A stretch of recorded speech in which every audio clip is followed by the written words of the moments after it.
Halo, assalamualaikum. Kembali lagi bersama kakak di Matkim Privat ya. Kali ini kita membahas ya untuk asesmen 3 untuk bab turunan alkana ya, gugus fungsi.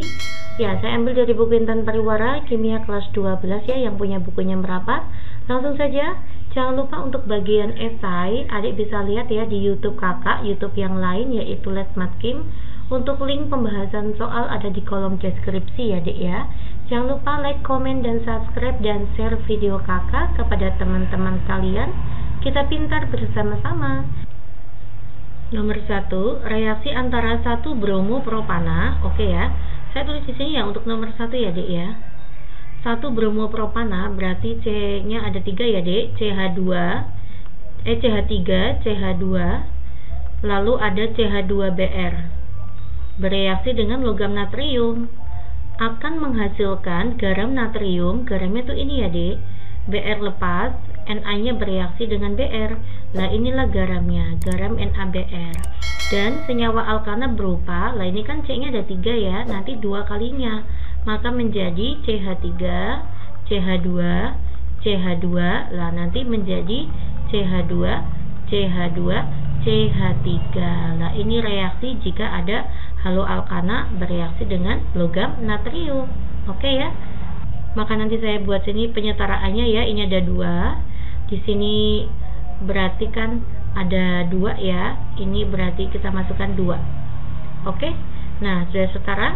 Jadi alkana yang terbentuk adalah 1, 2, 3, 4, 5, 6. Ada 6. Maka nanti normal heksana.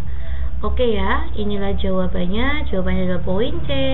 Kita bahas ya untuk soal nomor 2. Perhatikan beberapa senyawa haloalkana berikut. Senyawa yang dimanfaatkan dalam bidang pengobatan ditunjukkan oleh angka. Yang pertama adalah kloroform. Kloroform itu mengandung aldehid ya, atau formaldehid nantinya. Nah, ini bisa untuk obat bius ya, untuk obat bius. Walaupun ini cukup berbahaya ya, karena bisa merusak hati, maka sekarang sudah ditinggalkan. Nah, tapi ini bisa juga untuk pengobatan, cuman sekarang sudah ditinggalkan ya. Yang kedua, iodoform. Iodoform itu mengandung iodin ya. Nah, ini untuk antiseptik ya. Ini untuk antiseptik, betul. Antiseptik untuk luka ya. Nah, selanjutnya karbon tetraklorida. Karbon tetraklorida ini untuk pemadam kebakaran ya dek. Ini pemadam kebakaran. Ini berarti bisa juga ya pengobatan pemadam kebakaran. Ya, selanjutnya ada fosgen. Fosgen itu ya senjata ya, senjata kimia. Maka bukan untuk pengobatan. Freon juga bukan ya. Freon itu lebih tepat untuk apa? Untuk zat pendingin pada AC, pada kulkas ya, dan sebagainya. Oke. Jadi yang untuk pengobatan lebih tepat itu adalah poin 1 dan 2. Next ya, kita masuk ke soal nomor 3. Senyawa dengan rumus struktur seperti ini berarti ada gugus keton ya. Ini gugus ketonnya. Dihasilkan dengan mengoksidasi senyawa apa? Keton itu dihasilkan dari oksidasi alkohol sekunder. Ini ada alkohol sekunder ya. Nah, ini alkohol sekunder. Nanti kalau dioksidasi menjadi keton. Nah, begitu dek. Nah, kayak gini. Nah, maka kita lihat ya, hasil akhirnya itu kan ada CH3, CH2, lalu ada CO. Di sini ada CH3. Ini adalah hasil oksidasi apa mbak ya? Ikutin aja strukturnya. Ini berarti kan CH3, ada CH2. Keton itu dihasilkan dari alkohol sekunder kayak gini. Nah, ini alkohol sekunder dioksidasi jadi keton. Ya, maka jawabannya mana deh? Bukan eter ya, bukan aldehid. Ini alkohol primer, ini asam karboksilat. Maka jawaban yang tepat itu adalah poin D. Lanjut ya ke soal nomor 4. Diketahui kegunaan beberapa senyawa berikut. Kegunaan etilen glikol dan metil tersier butil eter berturut-turut ditunjukkan oleh. Etilen glikol itu bukan untuk obat bius ya, bukan. Kosmetik juga bukan. Zat anti beku ya. Ini untuk radiator mobil, betul. MTBE itu adalah zat aditif ya untuk menaikkan angka oktan. Ini MTBE. 4 dan 5 ada, jawabannya adalah poin E. Ya, MTBE ini adalah pengganti tel ya, tetraetilit yang ditinggalkan, sekarang kita ganti dengan MTBE. Lanjut kita ke soal nomor 5. Ya, untuk soal nomor 5, senyawa alkohol dapat diperoleh dari reaksi antara alkena dengan air menggunakan katalis asam. Reaksi tersebut merupakan jenis reaksi apa? Ini adalah jenis reaksi hidrasi ya. Adik bisa lihat ya untuk halaman 107. Oke, silakan buka bukunya ya. Di situ ada. Alkohol dapat dibuat melalui beberapa reaksi ya. Ada 4 ya. Hidrasi, reaksi gas alam, fermentasi, dan melalui reaksi Grignard. Oke, silakan dibaca ya deh ya. Lanjut kita ke soal nomor 6 aja. Perbedaan hasil uji yang tepat antara aldehid dan keton. Aldehid dan keton ini merupakan isomer fungsi ya. Keduanya memiliki rumus molekul yang sama tetapi gugus fungsinya berbeda. Nah, ini aldehid. Aldehid itu bisa bereaksi positif dengan Fehling maupun Tollens. Kalau ditambah dengan Fehling nanti akan menghasilkan endapan merah bata. Kalau ditambahkan dengan Tollens itu akan menghasilkan endapan cermin perak. Cermin perak ya, kayak gini ya, cermin perak. Sedangkan keton tidak bisa bereaksi ya, tidak bisa bereaksi dengan Fehling maupun Tollens, negatif. Oke, kita akan coba cek ya. Keton bereaksi positif dengan bereaksi Tollens, salah. Aldehid bereaksi positif dengan bereaksi Fehling menghasilkan endapan merah bata, betul ya. Sedangkan keton bereaksi negatif dengan Fehling, betul, jawabannya B. Keton bereaksi positif, salah. Aldehid bereaksi positif membentuk endapan merah bata dengan bereaksi Tollens, tidak. Kalau dengan Tollens menghasilkan endapan cermin perak, salah juga ya.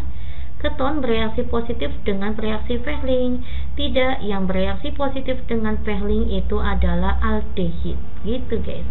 Bisa ya. Lanjut kita ke soal nomor 7. Hasil reaksi identifikasi senyawa dengan rumus C3H8O.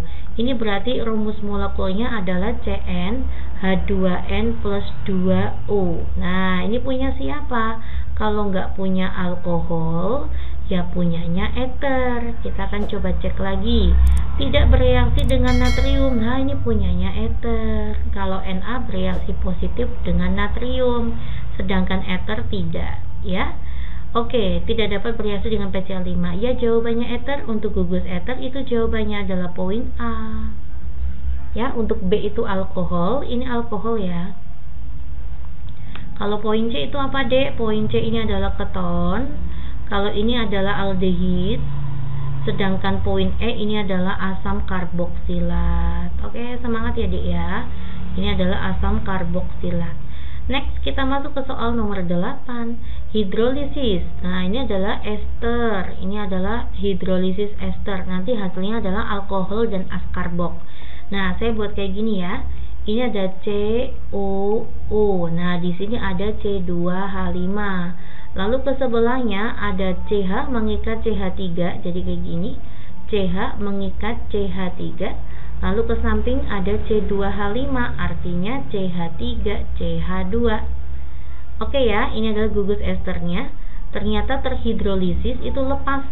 Kalau lepas itu, yang ini nanti jadi alkohol. Ya Dek ya.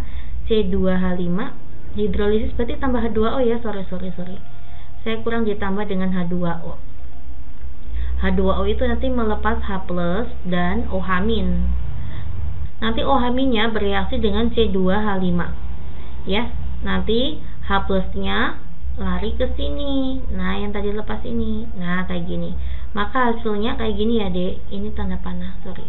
Ada CH3, ada CH2, lalu di sini ada CH ke bawah CH3, ke samping COOH. Nah, gitu ya. Ini OH.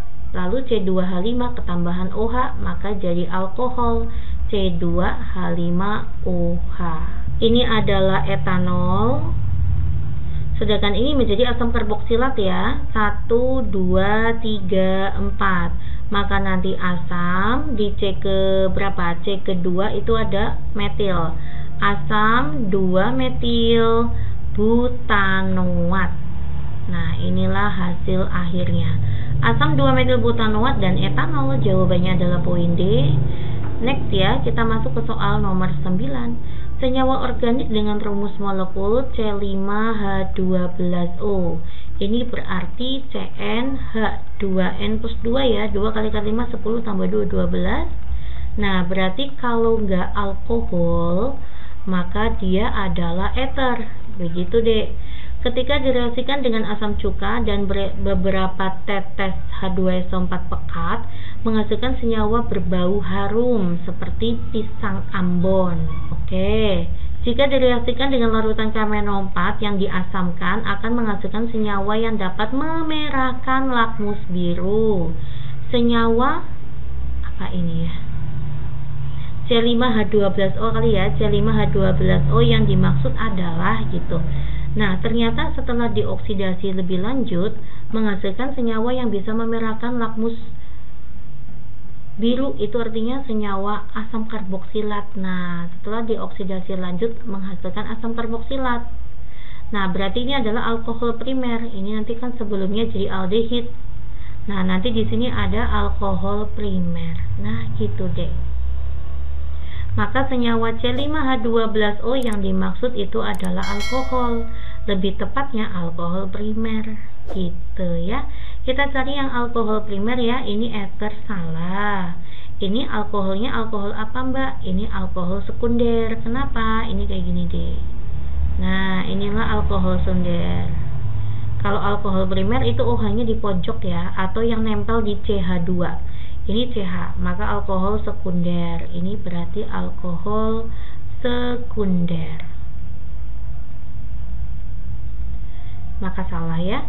Nah, sedangkan ini betul alkohol primer, tapi kita lihat jumlah C-nya harus 5 ya. 1, 2, 3, 4. Salah. 1, 2, 3, 4, 5. Betul. Nah, ini adalah alkohol sekunder lagi. Ini alkohol sekunder. Nah, gini. Salah ya. Ini namanya alkohol sekunder. Ada gambaran jadi ya. Oke, sebentar ya saya jelaskan ya. Kalau alkohol sekunder itu dioksidasi menjadi keton. Nah, sedangkan ini clue-nya, setelah dioksidasi lanjut menghasilkan senyawa yang memerahkan lakmus biru. Senyawa yang memerahkan lakmus biru itu adalah asam karboksilat. Gitu ya. Jadi lebih tepatnya adalah alkohol primer. Oke. Pasti kalian bisa. Next ya, terakhir nomor 10.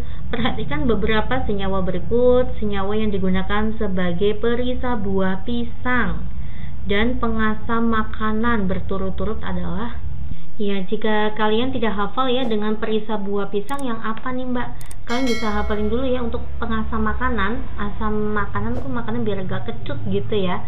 Itu kan cuka. Cuka itu nama lainnya adalah asam asetat. Berarti yang belakangnya 4, udah ya. Jawabannya adalah poin D, gitu deh. Nah, jadi perisa buah pisang itu adalah amil asetat. Untuk etil butirat sendiri, ini untuk perisa seperti buah nanas ya. Ya, oke. Terima kasih perhatiannya ya. Semoga kalian semuanya paham. Assalamualaikum.